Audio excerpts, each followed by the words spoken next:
CM Punk has his sights set on championship gold. Well, till Drew McIntyre rang his bell.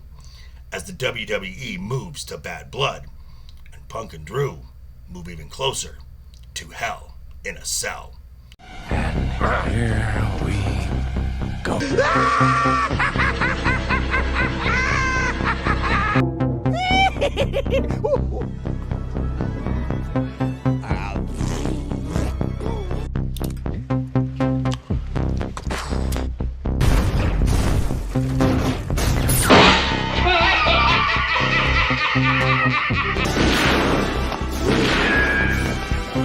Is like gravity. All it takes is a little push.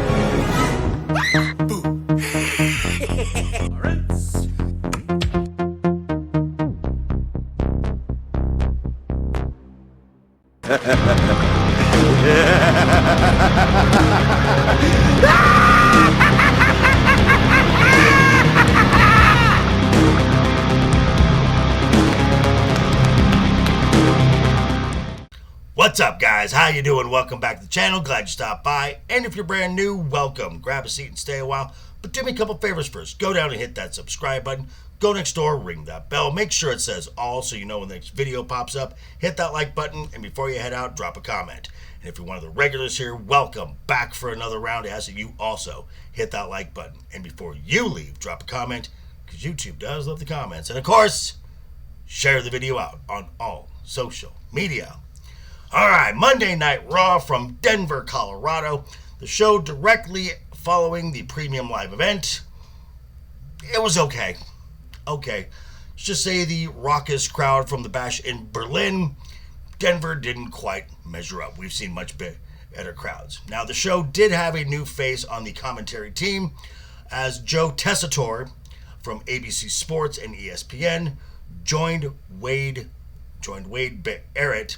They will be helming Monday night for the foreseeable future, as Corey Graves and Michael Cole will be doing Friday Night SmackDown. So let's just take a look to see what went down on Monday Night Raw.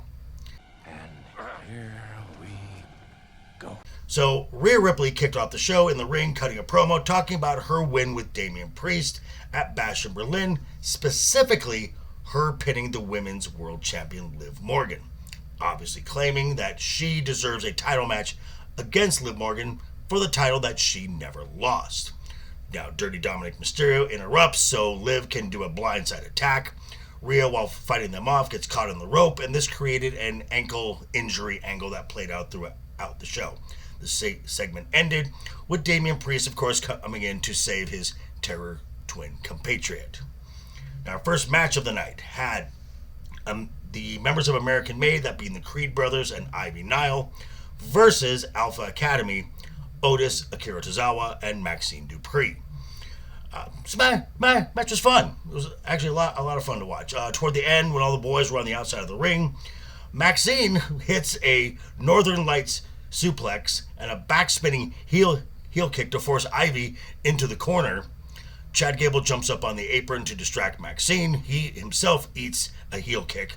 The distraction was enough, as Ivy Nile was able to lock in her dragon sleeper hold to get the tap-out victory.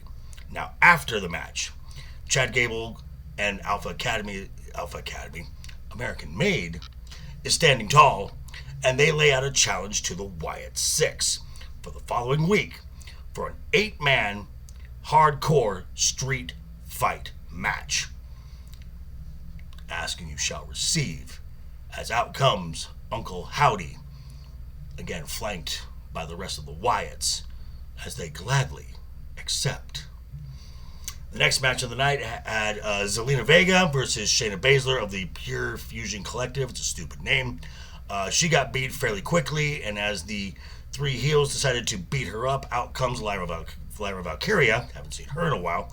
They proceeded to get beat down, and then Sonya Deville cuts a promo saying that no women can step to them, period, and no man can take them home.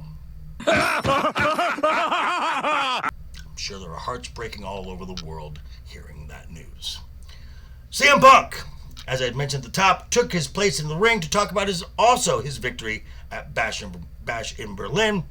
And Punk is saying that he is done with Drew McIntyre. He's got his bracelet back, all is right in the world, and he has his focus now set on the World Heavyweight Championship. Well, Drew is not done with Punk, obviously, as Punk is outside standing on the the announce table, posing for the crowd.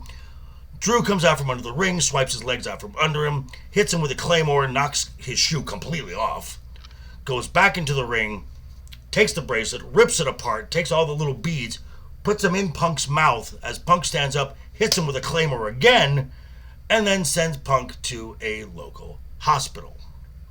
Now, I just wonder if these two are really going to end this feud at Bad Blood in October inside Hell in a Cell. Duh. Yeah, so Punk going for the World Heavyweight Championship, might want to put that on hold for just a little bit, as Gunther came to the ring to talk about his big win on Saturday when he was joined in the ring by Sami Zayn, who also laid out a challenge for the World Heavyweight Championship, to which Gunther promptly just said no.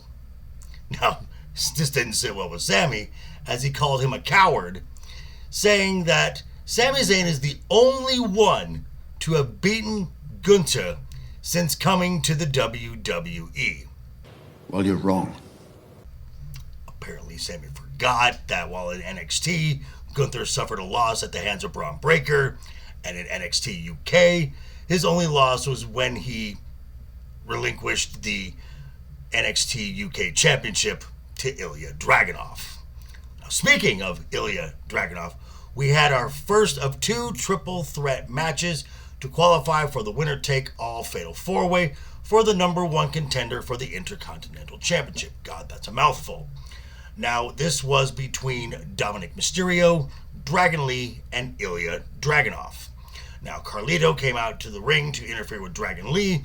This prompted Damian Priest to come take care of Carlito and at the same time chase off Dominic, making this a one-on-one match between Dragon Lee and Ilya Dragunov.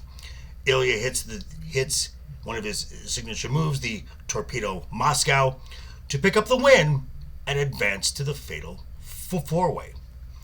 Now, we did have a women's tag team match to determine also number one contenders between the Unholy Union and Damage Control, with the Powerbuff Girls, Jade Cargill and Bianca Belair, watching at ringside. Now, this match had one real nasty spot when Kairi Sane jumped off the top rope onto the floor and was supposed to hit a spot with Bianca Belair, who got pulled out of the way, and Kairi hits the announce table flush with her face. Now, this required stitches afterward, and this match ended with the Unholy Union picking up the win and capturing the number one contender spot. Now, after the match, Bianca and Jade were in the ring, jaw-jacking with Io and Kairi Sane. Kairi Sane's eyes just bloody, blood's coming down her face, and she is still going. Kairi Sane is a beast. It's so badass.